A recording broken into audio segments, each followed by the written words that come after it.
ও যুবক, ইমাম আজম আবু হানিফাকে, ইমাম আজম আবু হানিফা যখন ছোট ছিল, নোমান বিন সাবেত, ওনার বাবার নাম সাবেত, উনি মৌলা আলী শের খুদার খেদমত করত। আর ইমাম আজম আবু হানিফা ছোট কালে ইমাম আজম আবু হানিফাকে নিয়ে গেল মৌলা আলী শের খুদার কাছে। মৌলা আলী শের খুদা রাদিয়াল্লাহু তাআলা, মৌলা আলী শের খুদা একটা খেজুর নিজের জবান দিয়া চিবিয়া ইমাম আজম আবু হানিফাকে খাওয়ায়া দিছে। মৌলা আলী আমাকে যেই দিন সেই তুতু মুবারক খাওয়ায়া দিছে, সেই দিন থেকে আমি ইমাম আজম কোন একটা শব্দ পড়লে আর আমি ভুলে যাইতাম না। মৌলা আলী শের খুদা তিনি কে? নবীজি বলেন, আনা মদিনাতুল ইলমি ওয়া আলিয়ুম বাবুহা। মৌলা আলী বলেন, ও দুনিয়ার মানুষ, রহমতুল লিল আলামিন নবী হলো এলমের শহর, সেই শহরের দরজা হলাম আমি আলী।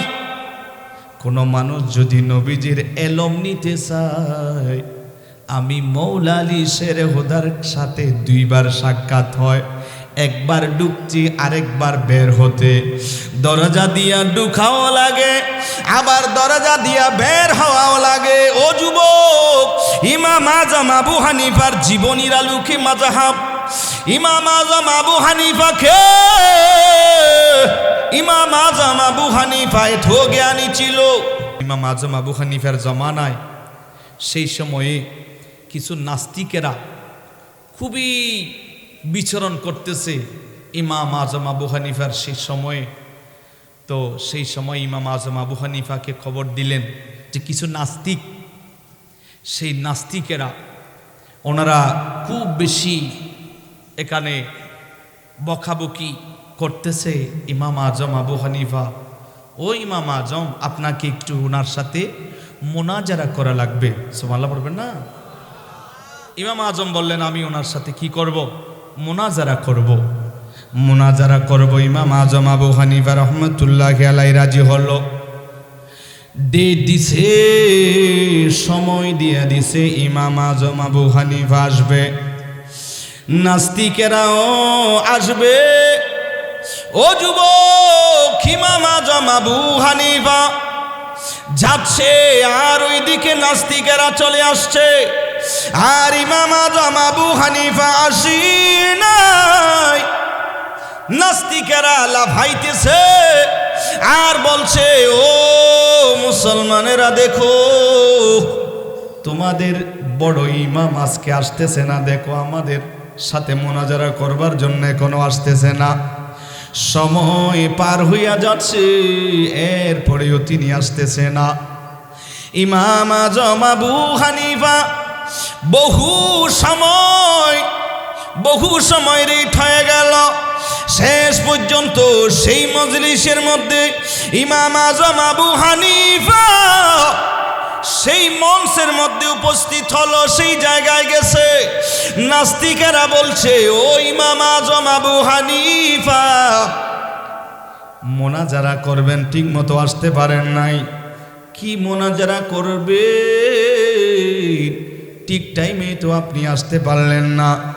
ইমাম আজম আবু হানিফা বললেন, শুনো, কি জন্য আসি নাই আগে সেটাই তো শুনবা।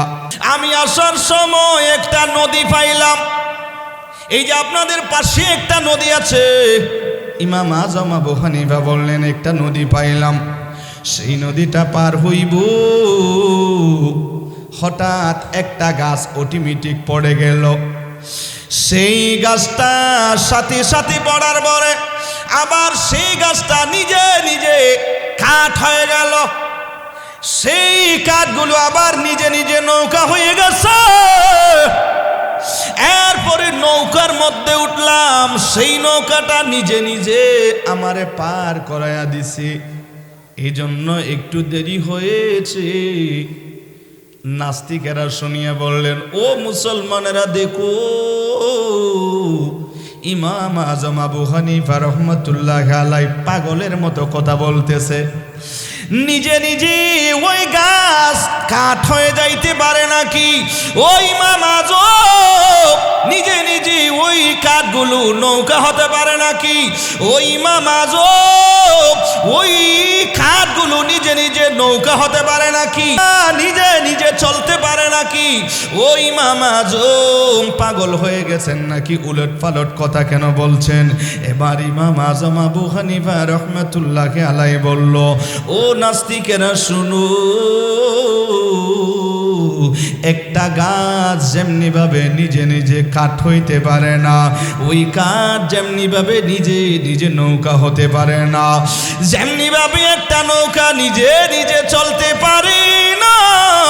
ও নাস্তিকেরা শুনো, এই জমিনটাও নিজে নিজে হইতে পারে না, এই আসমানটাও নিজে নিজে হইতে পারে না, এই জমিনও নিজে নিজে হইতে পারে না, ওই চন্দ্র ওই সূর্য ওই তারকা নিজে নিজে হইতে পারে না।